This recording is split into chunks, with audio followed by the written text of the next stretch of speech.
Eu não sou de Santos, é que eu vinha muito aqui no período em que a Thelma foi prefeita e principalmente quando o Davi foi prefeito. É que eu torço pro Santos Futebol Clube. Então isso sempre cria nas pessoas a impressão de que eu sou santista. Mas eu sou de uma geração onde torcer pro Santos Futebol Clube era uma questão universal, não era uma questão santista, né? Agora estamos numa situação assim um pouco difícil, um pouco triste, mas então eu tenho muitos laços com o Santos. De fato, minha família teve uma época apartamento aqui também, apartamento de veraneio, né?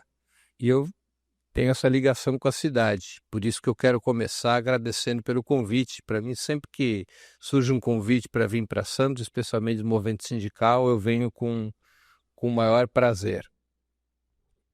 Big, pesado esse microfone, hein? É porque nós estamos lá para precisar deles. Bora lá, sem problemas.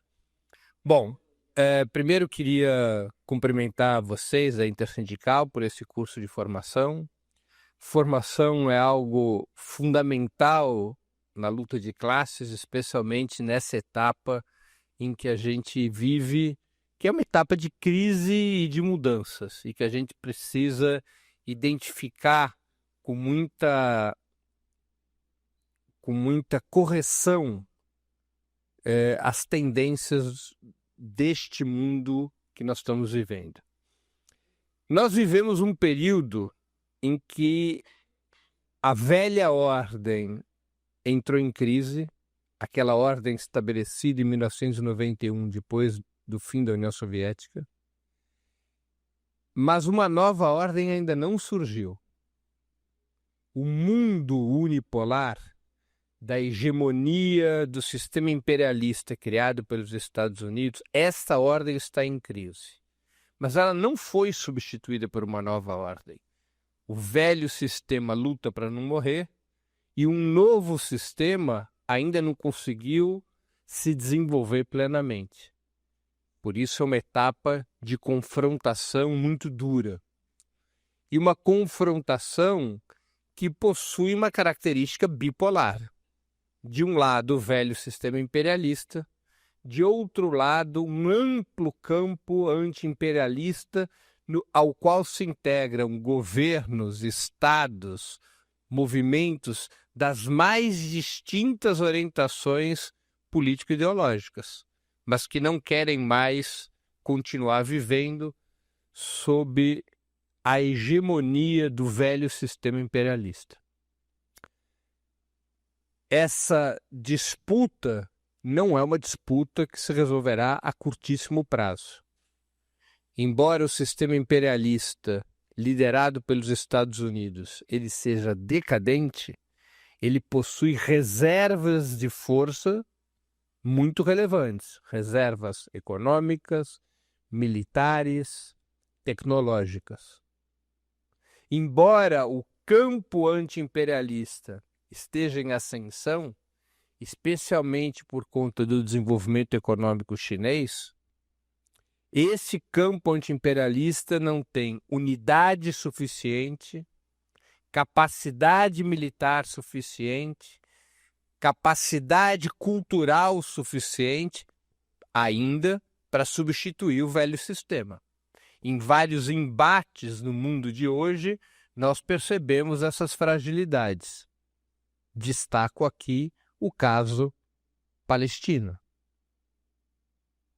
A velha ordem atua com muito mais unidade em defesa do Estado de Israel do que a nova ordem, o campo anti-imperialista, é capaz de atuar. O campo anti-imperialista não consegue ter unidade e firmeza na defesa do povo palestino contra o Estado de Israel, naquela que talvez seja a maior batalha geopolítica entre os dois campos. Os Estados Unidos atuam com muito mais firmeza, unidade, do que o campo liderado pela China. E isso é um revelador, um marcador das dificuldades que nós vamos enfrentar. Quando a gente situa a decadência de uma ordem, a gente tem que pensar no tempo histórico. O Império Romano começou a cair no século V e terminou de cair no século XV. É claro que o mundo de hoje é muito mais rápido do que o da época do Império Romano. Mas a gente tem que perceber o tempo histórico, para que nós não tenhamos problemas nem de precipitação sobre o momento histórico que a gente enfrenta, mas também não tenhamos lentidão em compreender o que está acontecendo. Para que a gente possa definir melhor esta contradição principal da nossa época, eu creio que é importante analisarmos o que é o sistema imperialista. Não foi sempre assim que o imperialismo se organizou. Até a Segunda Guerra Mundial não havia um sistema imperialista.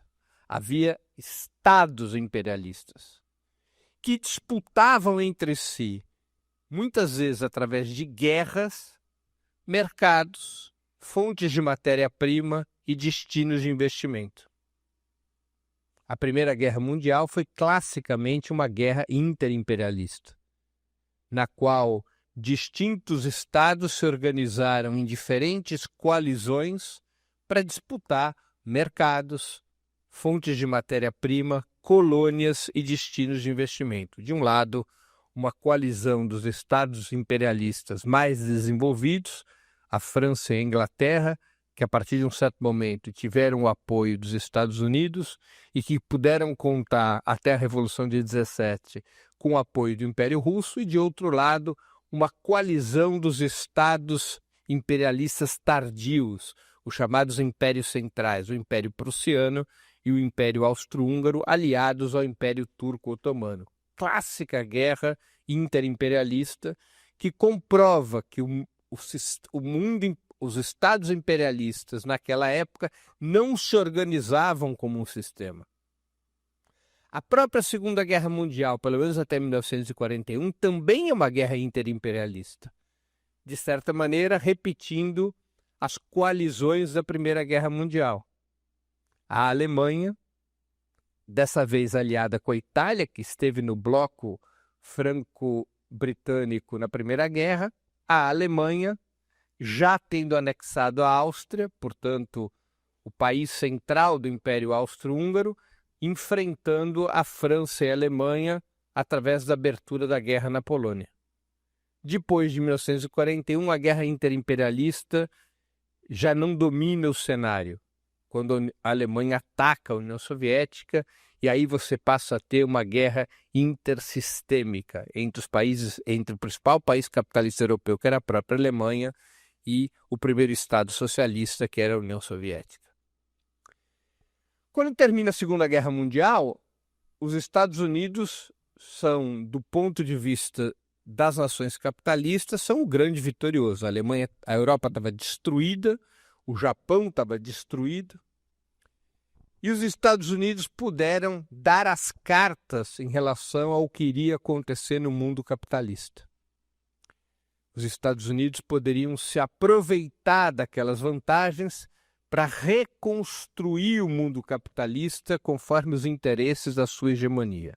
Além disso, os Estados Unidos tinham que se defrontar com uma novidade: o fato de que passava a existir, depois de 1945, um campo socialista.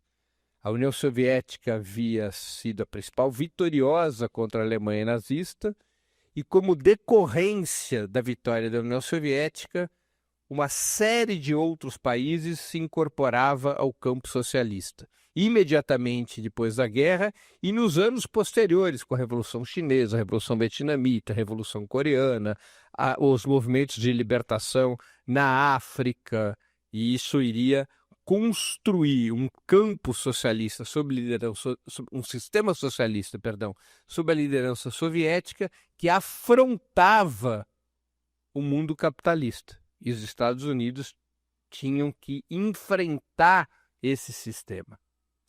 Para poder enfrentar o sistema socialista E para poder resolver os problemas estruturais dos conflitos interimperialistas, os Estados Unidos constroem um sistema imperialista, um sistema vertical, no qual todos os estados capitalistas passaram a estar subordinados à hegemonia norte-americana.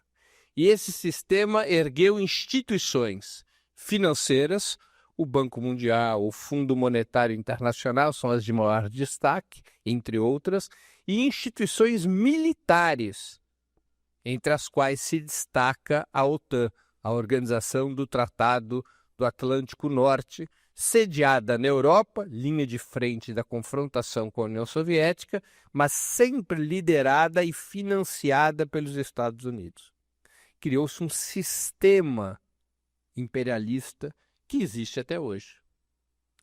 Do outro lado, havia um sistema socialista também vertical, liderado pela União Soviética, que possuía igualmente suas instituições econômicas, como o Comecon, que era o Comitê de Coordenação das Economias Socialistas no Mundo, e também seus braços armados, em destaque para o Pacto de Varsóvia, fundado em reação, em resposta à fundação da OTAN, e que já não existe mais desde que desapareceu a União Soviética e o campo socialista europeu. Era uma confrontação entre dois sistemas. Muitos estados não se incorporavam nem a um nem a outro sistema, o que veio dar origem ao movimento dos não alinhados. A margem de não alinhamento era bastante ampla na época. Embora o movimento dos não alinhados, e outro dia comemoramos a conferência de Bandung, embora a tendência principal dos não alinhados fosse anti-imperialista, havia um conjunto de estados que não apenas não se incorporava ao sistema socialista liderado pela União Soviética, como também tinham contradições com a União Soviética, seja porque eram países capitalistas não alinhados, seja porque eram países socialistas, no caso chinês, que tinham rompido com a União Soviética, especialmente nos anos 60. No início dos anos 60, você tem o chamado cisma do mundo socialista entre a China e a União Soviética. Mas, caracterizadamente, a Guerra Fria foi um conflito entre dois sistemas que lutavam entre si, não apenas por posições geopolíticas, mas fundamentalmente para determinar se o mundo seria capitalista ou socialista. Essa era a contradição principal da Guerra Fria: capitalismo versus socialismo, representada pela disputa entre os dois sistemas, com os países não alinhados sendo um parceiro fundamental do sistema socialista na luta contra o sistema imperialista liderado pelos Estados Unidos. Com o desaparecimento da União Soviética em 1991, acabou o sistema socialista. Deixou de existir esse sistema, suas instituições econômicas e suas instituições militares. Foi uma tremenda vitória estratégica dos países capitalistas contra a perspectiva socialista. Não é que deixou de existir estados socialistas. A China continuou existindo, a Coreia do Norte continuou existindo, Cuba socialista continuou existindo, o Vietnã continuou existindo, mas o sistema socialista deixou de existir. E os estados socialistas que sobreviveram, eles perderam, ao menos momentaneamente, capacidade de disputa contra o sistema imperialista. E ao perder capacidade de disputa contra o sistema imperialista, muitos destes países reorientaram sua estratégia para os seus problemas internos, para o seu desenvolvimento interno, abdicando, ao menos a curto e médio prazo, da disputa com o sistema imperialista. É nesse contexto que se estabelece a hegemonia do sistema imperialista, que os imperialistas consideravam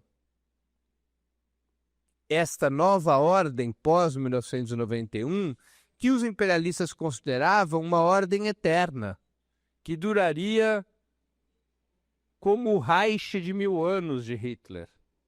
Houve um cientista político norte-americano de origem japonesa, chamado Francis Fukuyama, que logo depois do desaparecimento da União Soviética em 1991, escreveu um artigo, depois um livro, cujo título era O Fim da História.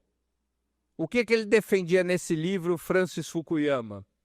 De que depois da derrocada soviética, não haveria mais nenhuma outra estação na história. O mundo estaria condenado a viver sob a democracia liberal e a economia de mercado, a economia capitalista. Não havia possibilidades além dessa fronteira histórica, por isso o fim da história. Foi uma tese fortíssima, e reconheçamos, não foi uma tese fortíssima apenas entre os setores conservadores, liberais e de direita. Foi uma tese que ganhou maioria na esquerda mundial. A esquerda mundial abdicou da luta anticapitalista. Passou a considerar que já não era mais possível romper com o mundo capitalista e superá-lo por uma nova ordem, que só restaria à esquerda o papel de melhorar a ordem vencedora. O papel da esquerda seria estaria limitado a reformas e controle de danos dentro daquela ordem capitalista vitoriosa. E essa era a situação pós-91 e que se estende até os nossos dias. Não houve ainda, repito, uma superação dessa situação, embora a ordem estabelecida em 1991 esteja em crise. O que levou à crise da ordem de 1991? Por que aquilo que era visto pelos imperialistas como um processo de longuíssimo prazo, a sua hegemonia estabelecida em 1991, por que 30 anos depois essa ordem entrou em crise? Basicamente, nós podemos reconhecer fatores internos e fatores exógenos, fatores internos e fatores externos, fatores endógenos e fatores exógenos. Fatores endógenos têm a ver com a crise do capitalismo, que se revelaram esses fatores na grande crise de 2008. Qual é essa crise? Fundamentalmente, a expansão do capitalismo, que vinha desde décadas anteriores e que se acelera nos anos 80, quando o capitalismo atinge uma nova etapa, a etapa de financiarização. O capitalismo havia, nas décadas anteriores, multiplicado por muitas vezes a sua capacidade de produzir. As sucessivas revoluções tecnológicas, técnico-científicas, haviam ampliado enormemente a capacidade produtiva do mundo capitalista. Só para termos uma ideia, a produtividade da indústria automobilística entre 1969 e 1999, em 30 anos, tinha sido multiplicado por 52 vezes. Numa mesma hora de trabalho, era possível fabricar 52 vezes mais automóveis do que 30 anos antes. Só que esta enorme capacidade produtiva expandida não foi acompanhada pela renda das pessoas e famílias, das empresas pequenas e dos estados, abrindo-se uma verdadeira tesoura. O formato da crise estrutural é de uma tesoura, na qual a capacidade produtiva empina para cima e a capacidade de consumo declina para baixo, abrindo um hiato, um espaço, uma contradição entre o aumento da capacidade produtiva e o declínio relativo da renda das famílias, pequenas empresas e estados. como é que o capitalismo resolveu esse problema? Resolveu através do crédito. Se as pessoas não eram capazes de comprar com a sua renda ordinária e com a sua capacidade de poupança uma nova geladeira, um novo celular, um novo computador, elas poderiam fazê-lo assumindo uma dívida e parcelando aquela aquisição em 12, 24, 48, 96 vezes, não importa. Este crédito substituía a renda. E esse movimento creditício incorporava à acumulação de capital uma nova fração através dos juros que as pessoas pagam pela aquisição de mercadorias a prazo, multiplicando enormemente o volume do que Marx chamava de capital fictício, ou seja, aumentando a acumulação de capital financeiro, do lucro financeiro agregado à acumulação capitalista, através da ampliação do crédito e dos juros que se paga por esse crédito. Foi esse sistema financeiro que colapsou em 2008. A capacidade de substituir renda por crédito. E isso afetou o movimento expansionista do capitalismo.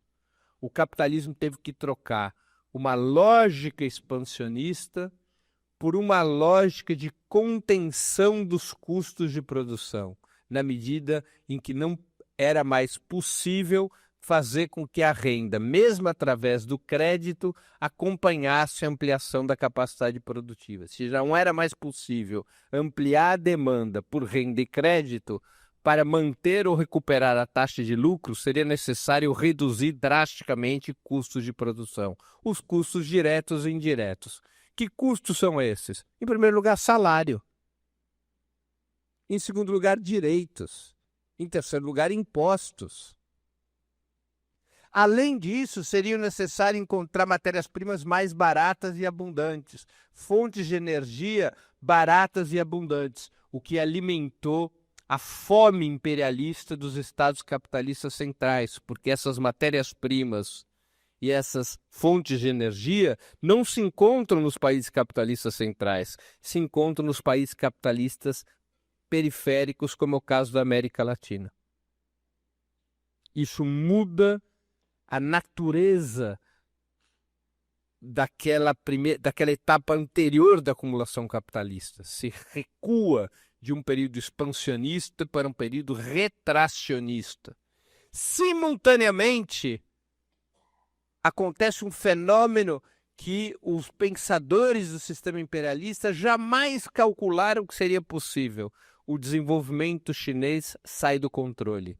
A previsão que os pensadores norte-americanos tinham sobre a China nos anos 90 era de que a China cresceria, mas que a China, ao crescer, se tornaria dependente do sistema imperialista. Ela cresceria como um departamento do sistema imperialista, como tinha acontecido no passado com o Japão e com a Coreia do Sul. A China seria uma espécie de fábrica de segunda linha do sistema capitalista. Ela seria o destino de plantas industriais que fossem ficando atrasadas em relação ao desenvolvimento capitalista central. Na medida em que produzir automóveis passasse a ser ambientalmente complexo, salarialmente pesado, tecnologicamente atrasado, essas fábricas iriam para a China. A China seria essa segunda divisão do desenvolvimento capitalista, garantindo lucros enormes para as grandes corporações capitalistas, mas sem ameaçar o sistema capitalista. Ao contrário, se incorporando à acumulação de capital controlada pelos Estados Unidos. O problema é que a China não seguiu esse roteiro. A China foi capaz de acelerar o seu desenvolvimento, tornar o seu desenvolvimento autônomo e soberano e suplantar progressivamente o sistema imperialista no que diz respeito, inclusive, à tecnologia. A China deixou de ser uma mera exportadora de mercadorias de segunda linha, como era a característica dos anos 90, início dos anos 2000, e passou a ser exportadora de mercadorias de primeira linha, de capital e de tecnologia. Não apenas a China não se converteu num departamento do sistema imperialista, como a China passou a disputar territórios com o sistema imperialista, especialmente na Ásia, na África e na América Latina. Isso foi um fator exógeno da crise do sistema imperialista. A China seguiu seu próprio caminho, um caminho independente, foi capaz de ter força econômica suficiente para começar a ser uma ameaça geopolítica. E houve um outro fator exógeno importante, que nós só pudemos vislumbrar claramente em 2022. A Rússia reorganizou seu Estado Nacional, com seu enorme arsenal nuclear e sua gigantesca capacidade bélica. E em 24 de fevereiro de 2022, a Rússia rompeu o monopólio da guerra. O que é o monopólio da guerra? Depois de 1991, havia uma só potência capaz de impor seus interesses pela força das armas no mundo. Somente os Estados Unidos tinham esse poder. Todas as vezes que os interesses norte-americanos estavam em jogo e os Estados Unidos não conseguiam que seus adversários cedessem sem combater, os Estados Unidos, pela força das armas, impuseram seus interesses. E assim o fizeram, destruindo o Afeganistão, destruindo o Iraque, destruindo a Líbia, intervindo em dezenas de países para impor os seus interesses. E os Estados Unidos exerceram por 30 anos o monopólio da guerra como instrumento de hegemonia. Quando a Rússia invade a Ucrânia, em 24 de fevereiro de 2022, ela rompeu esse monopólio. Ela disse: nós somos capazes militarmente de impor nossos interesses contra os interesses da OTAN e dos Estados Unidos na ponta da baioneta. Bom, agora é na ponta do drone, mas a frase ponta da baioneta é mais bonita que ponta do drone. E foi o que a Rússia fez. E isso foi um fator exógeno também imprevisto pelos Estados Unidos. Os Estados Unidos olhavam para a Rússia e consideravam que havia se transformado numa potência de segunda grandeza, com um arsenal nuclear relevante, mas um país que estaria condenado à dependência e que poderia ser isolado pelo sistema imperialista e transformado num cão bravio amarrado num poste. Ou seja, bravo, mas sem poder atuar porque os Estados Unidos amarraria esse cão num poste. A Rússia, embora seja um Estado, um país capitalista e um Estado burguês, pelas características da própria estratégia norte-americana, que foi, ao contrário do que fez com outros países ex-socialistas, os Estados Unidos decidiram não incorporar a Rússia no sistema imperialista, porque consideravam que a Rússia era um fator de desestabilização desse sistema imperialista pelo seu papel geográfico, pelo seu arsenal nuclear, pela sua grandeza territorial, pelas características da sua sociedade e pelas possibilidades de que a Rússia viesse a se aliar com a China. Os Estados Unidos impediram, não aceitaram atender os desejos da burguesia russa, confessados por Putin em várias entrevistas, de incorporar a Rússia, como tinha acontecido com Hungria, com Bulgária, com Romênia, incorporar a Rússia ao sistema capitalista europeu e à própria OTAN. Os Estados Unidos tiveram uma estratégia de isolamento da Rússia. Isso fez com que a Rússia se reorganizasse como um Estado capitalista, um Estado burguês, mas soberano, anti-imperialista, porque foi obrigada a isso. E estabelecesse uma aliança com a China.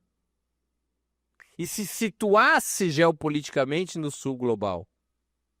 E reorganizasse seu Estado e suas forças armadas, se transformando num baita problema para o sistema imperialista, especialmente na Europa. Esse foi outro fator exógeno que conflita com os interesses do sistema imperialista.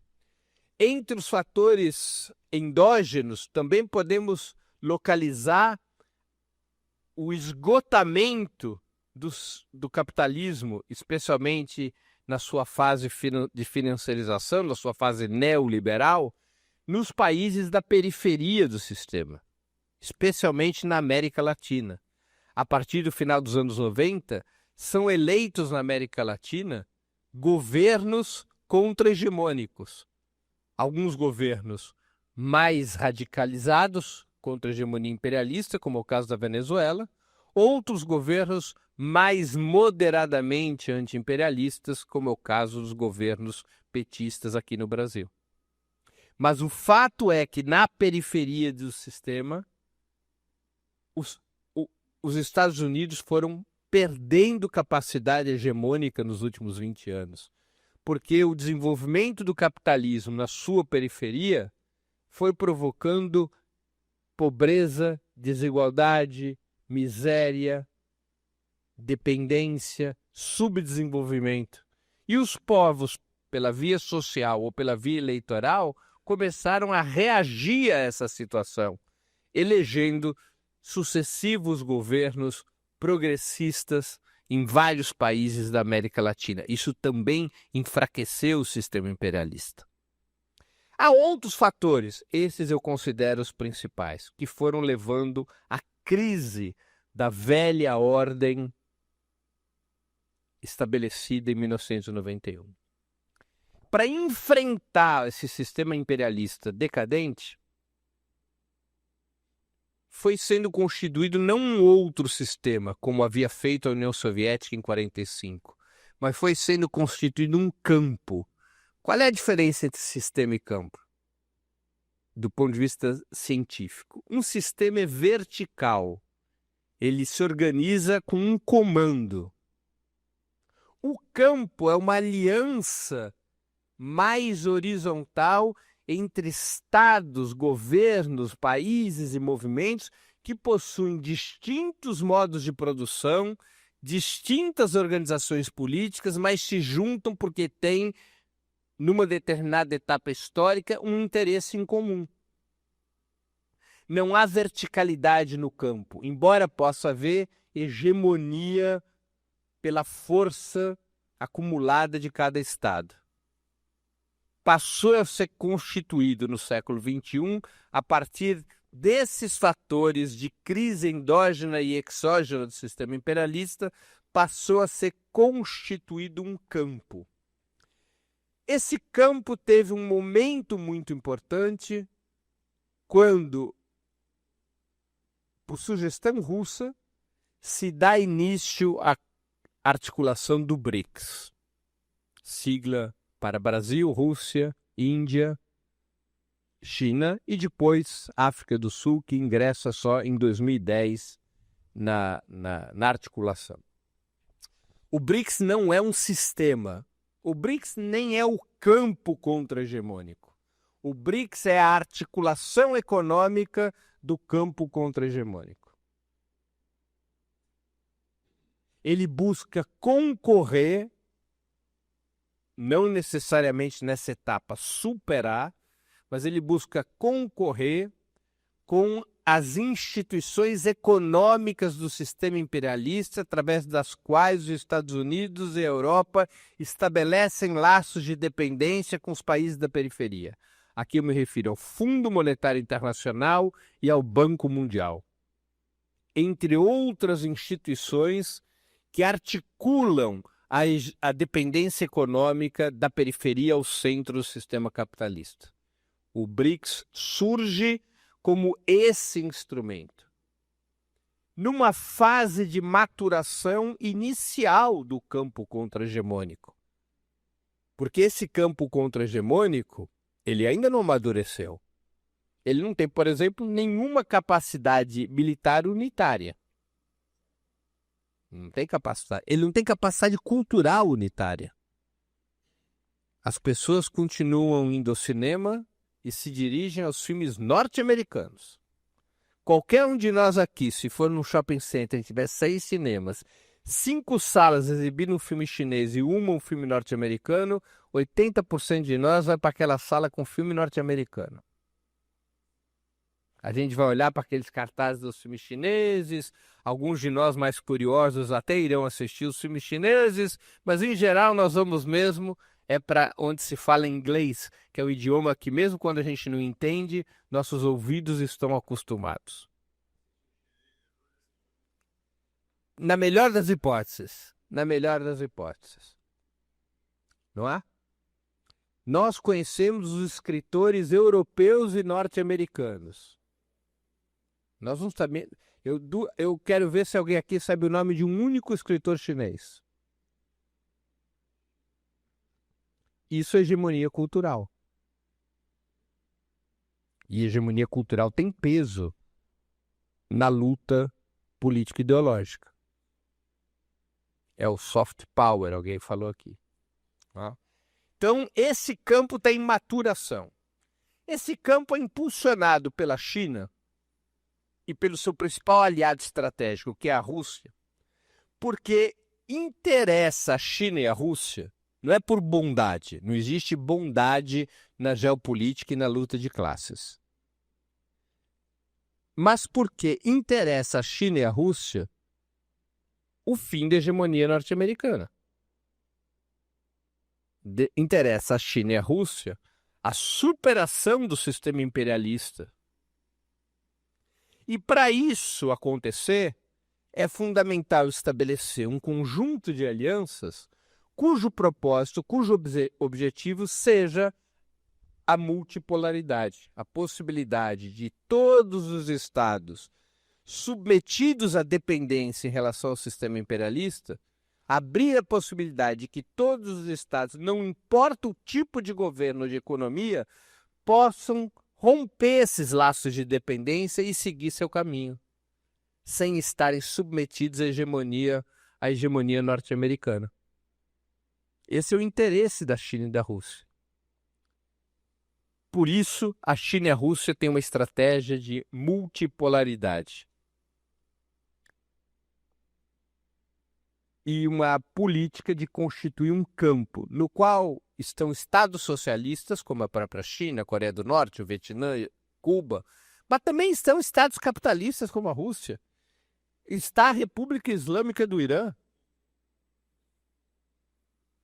É um campo contra-hegemônico que vai dando corpo, que vai dando arquitetura à principal contradição da nossa época. Não é capitalismo versus socialismo a contradição principal da nossa época. Em termos históricos, sim, continua a ser capitalismo versus socialismo.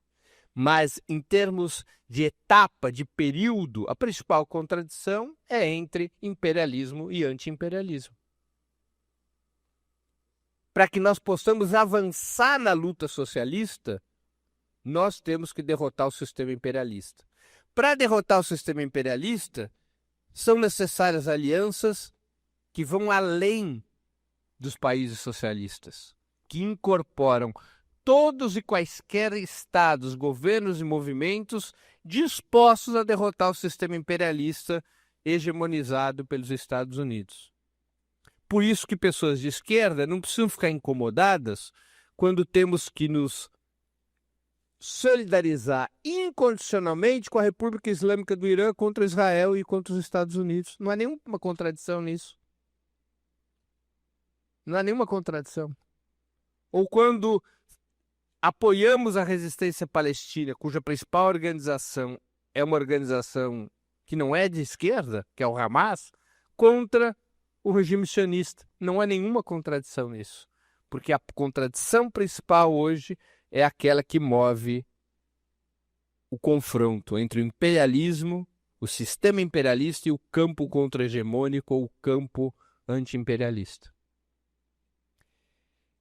Neste cenário, o BRICS joga um papel muito relevante, porque o campo anti-imperialista, o campo contra-hegemônico, não pode ser uma ideia abstrata, não pode ser um discurso. No plano da geopolítica, discursos têm pouca relevância. O simbólico tem pouca relevância. Você tem que dar concretude quando você se dispõe especialmente a enfrentar um sistema tão poderoso como o sistema imperialista. Você precisa ter força econômica, força cultural, força diplomática e força, que é a força militar. Ao fim e ao cabo, os enfrentamentos geopolíticos são decididos nas armas. Não tenhamos ilusão sobre isso. É nas armas, utilizando-as ou as possuindo, que você decide a sorte geopolítica. O destino final da luta de classes ou da geopolítica, que é a tradução internacional da luta de classes, não se resolve sem as armas. Não há qualquer possibilidade disso acontecer. Basta olharmos para a história desse planeta. Poesia não vence a luta de classes. Poesia não vence a luta de classes no plano internacional. O que vence são os fuzis. Claro, os fuzis não estão sozinhos. Eles precisam de força cultural, de força social e de força econômica. Mas se você não tiver força militar, você vai compor canções para chorar sua derrota. Só se vence se tiver a força das armas. O BRICS são um passo no amadurecimento do campo contra-hegemônico.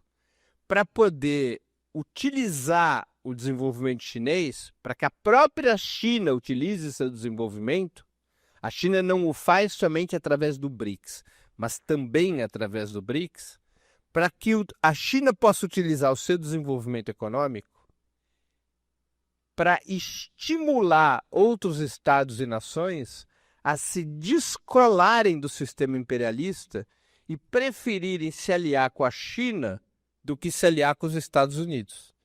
Porque a China não quer atrair apenas países de regime semelhante ao seu. Ao contrário, ela quer atrair a África do Sul, ela quer atrair a Índia, ela quer atrair o Brasil, ela quer atrair um conjunto de países que são países capitalistas com estados burgueses, mas que têm contradições com o sistema imperialista. Para que isso seja possível, a China tem que oferecer a esses países condições de desenvolvimento superiores àquelas que o capitalismo oferece. Não pode ter uma relação de predadora com os países da periferia. A China tem que se associar ao desenvolvimento dessas outras nações. E tem que fazê-lo através de instituições multilaterais nas quais esses países periféricos se façam representar, como é o caso do Banco do BRICS e outras instituições que vão sendo criadas. É uma articulação que pode oferecer às nações do mundo arquiteturas institucionais e fundos de investimento alternativos àqueles do sistema imperialista. Esse é o papel principal do BRICS. O BRICS não vai se transformar numa articulação militar, o BRICS não é um comando do campo contra-hegemônico, mas ele é um instrumento fundamental para suprir a China e seus aliados mais próximos de uma ferramenta para a concorrência econômica contra o sistema imperialista, para a oferta de alternativas aos demais países na concorrência com o sistema imperialista. Para concluir, porque alguma palavra me cabe sobre o papel do Brasil, o Brasil faz parte, sob os governos petistas e sob o terceiro governo Lula, o Brasil faz parte desse campo contra-hegemônico. O Brasil tem um papel potencial muito importante pelo peso que o Brasil tem na América Latina. Lembremos sempre que a América Latina ela é uma reserva natural de fontes de energia e de minerais nobres, além de petróleo e de produtos agropecuários. Esse é o papel da América Latina hoje na divisão internacional do trabalho. Além disso, nós estamos falando de um mercado de 500 milhões de pessoas, o que corresponde a alguma coisa como 7% da população mundial. O Brasil é decisivo na América Latina.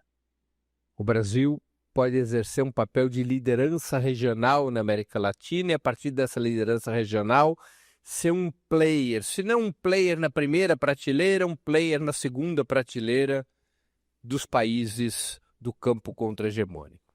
O Brasil, para estar na primeira prateleira, ele precisaria ter bomba atômica. Só está na primeira prateleira, de um lado ou de outro, quem tem bomba atômica.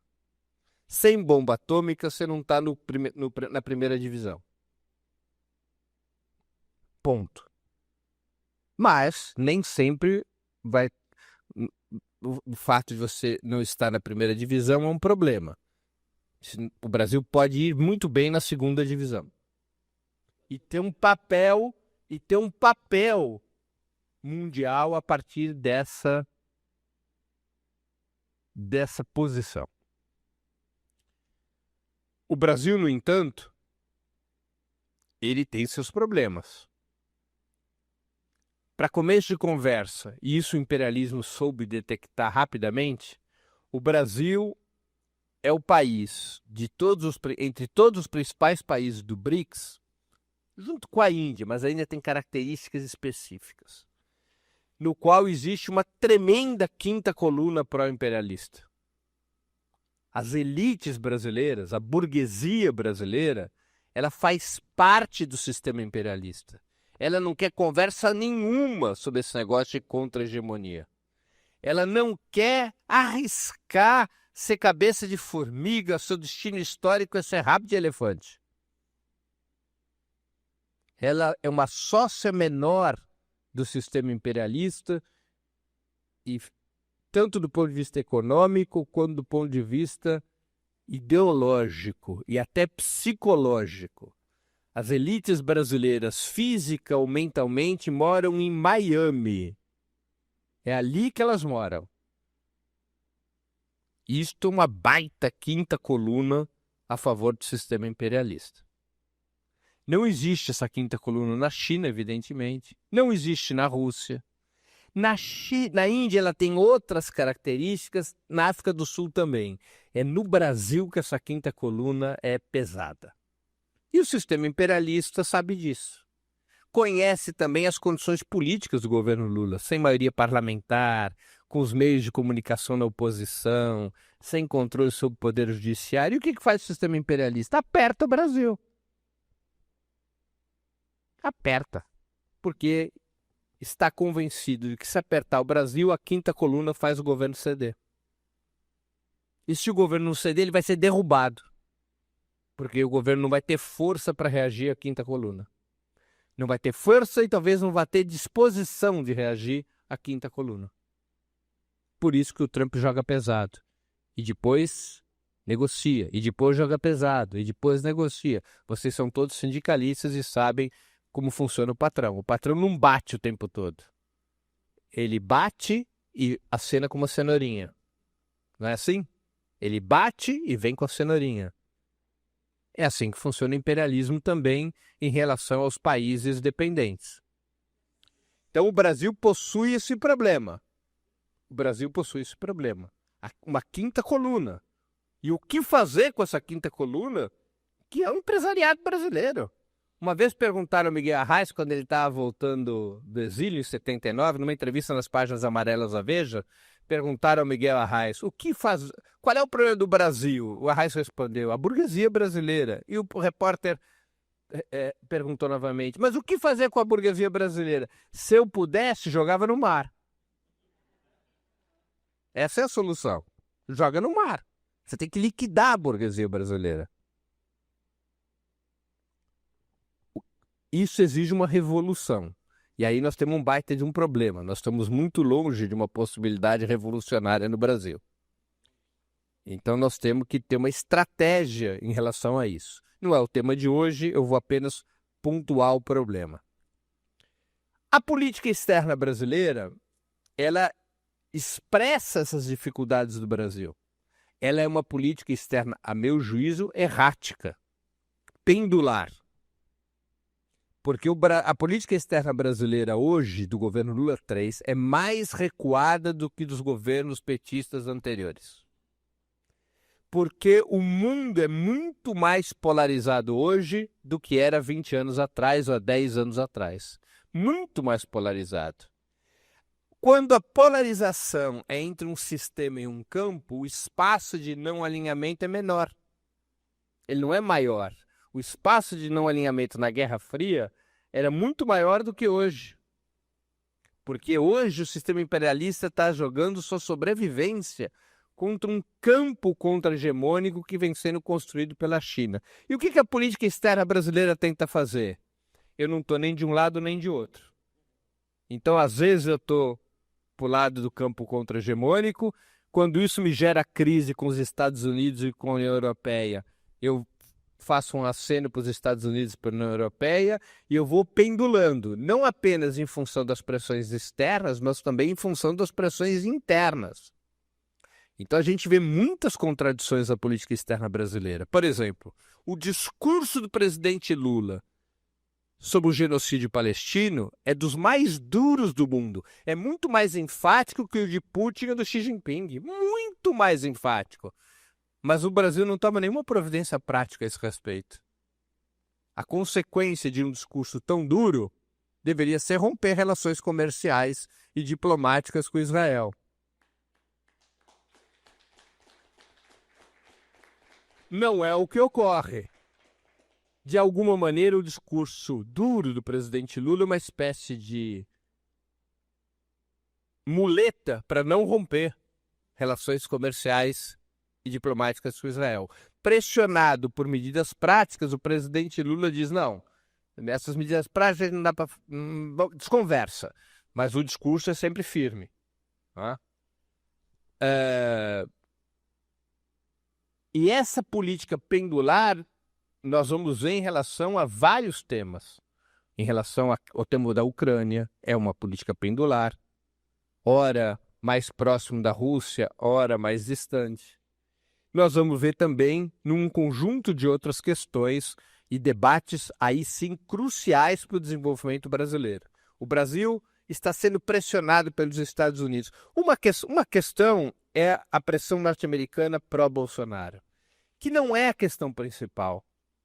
A pressão pró-Bolsonaro é circunstancial. Se os Estados Unidos considerarem que Bolsonaro é um cadáver, largam Bolsonaro na estrada sem nenhum problema. O que importa para os Estados Unidos são seus interesses econômicos e geopolíticos no Brasil. Um grande interesse são as chamadas terras raras. As terras raras é o nome que se dá a um conjunto de 17 ou 18 minerais estratégicos, minerais nobres, hoje fundamentais para o desenvolvimento capitalista. Né? O Brasil tem o segundo volume de terras raras do mundo. O primeiro é a China, com 41% das terras raras. O segundo é o Brasil, com 22%. Os Estados Unidos sabem que não vão poder acessar as terras raras chinesas, porque a China exerce absoluta soberania sobre as terras raras para o seu próprio desenvolvimento econômico. Os Estados Unidos têm que ter controle das terras raras brasileiras. E a pressão norte-americana é para isso, entre outros objetivos. Fazer com que o Brasil capitule a pressão norte-americana. Não apenas para que o Brasil venda e garanta o fornecimento contínuo de minerais nobres, como também para que o Brasil abra as terras raras para a penetração do capital norte-americano, de tal sorte que os Estados Unidos possam controlar também todo o trabalho produtivo das terras raras. Não se trata apenas de comércio, se trata de dominação capitalista sobre as terras raras brasileiras. E esse é um embate. Como se comportará o governo Lula? Como os partidos de esquerda, movimentos sociais e sindicatos atuarão nesse tema que é vital para o desenvolvimento do Brasil? Há movimentos de concessão. Recentemente foi publicado um edital pelo Ministério de Minas e Energia, associado ao Banco Mundial, para estudos acerca da exploração das terras raras por parte de grandes corporações mundiais. É uma etapa preliminar para a elaboração de uma política de terras raras, mas que entrega a elaboração dessa política diretamente para as corporações internacionais com financiamento do Banco Mundial. Esse é um mau passo. O movimento sindical, os movimentos populares vão ter que se pronunciar sobre isso, porque isso é estratégico para o desenvolvimento brasileiro. Um outro tema que tem a ver com a pressão norte-americana diz respeito à chamada economia da informação. Não apenas os Estados Unidos têm interesse em proteger suas big techs, como os Estados Unidos têm interesse em controlar o fluxo da informação brasileiro através dos data centers. Os Estados Unidos querem preservar e ampliar o seu controle sobre os data centers brasileiros e impedir que o Brasil ensaie qualquer movimento autonomista em relação a esse tema da economia da informação. E terceiro, os Estados Unidos têm interesses comerciais, tarifários, para que o fluxo comercial continue positivo para os Estados Unidos e possa até ser ampliado em áreas estratégicas. Esse é o embate. E aí nós vamos ver qual é o rumo da política externa brasileira. O Brasil é o elo mais fraco do campo contra-hegemônico se nós olharmos para os principais países do BRICS. E eu creio, para finalizar, que o movimento sindical, e aproveito essa oportunidade que vocês me dão aqui na Intersindical, o movimento sindical, o movimento popular, ele tem que ampliar sua participação no debate desses temas, porque são temas vitais. O maior problema do Brasil, vocês me perdoem a heterodoxia, o maior problema do Brasil não é a desigualdade social hoje. É o subdesenvolvimento. É a dependência externa. Não há como enfrentar as enormes tarefas da desigualdade social com o país neste grau de dependência ao sistema imperialista. Um país que tem como seu eixo econômico principal a exportação de commodities agrícolas e de produtos minerais brutos, não tem como enfrentar a desigualdade social. Pelo menos isso não é possível para um país da dimensão do Brasil, com 210, 220 milhões de habitantes. Isso talvez seja possível para o Chile, com 10 milhões de habitantes. Para o Brasil não é possível. E o tema do subdesenvolvimento precisa ser abraçado pelo movimento sindical. O movimento sindical tem que se fazer ouvir no tema do subdesenvolvimento. É vital que isso aconteça. Por isso que eu saúdo mais uma vez vocês por esse curso de formação sobre esses temas. Quero dizer que isto é, até onde eu conheço, uma raridade no movimento sindical, nos movimentos populares e até nos partidos de esquerda no Brasil. Se debruçar para estudar a situação mundial e encontrar nesse debate o melhor lugar para a classe trabalhadora. Muito obrigado.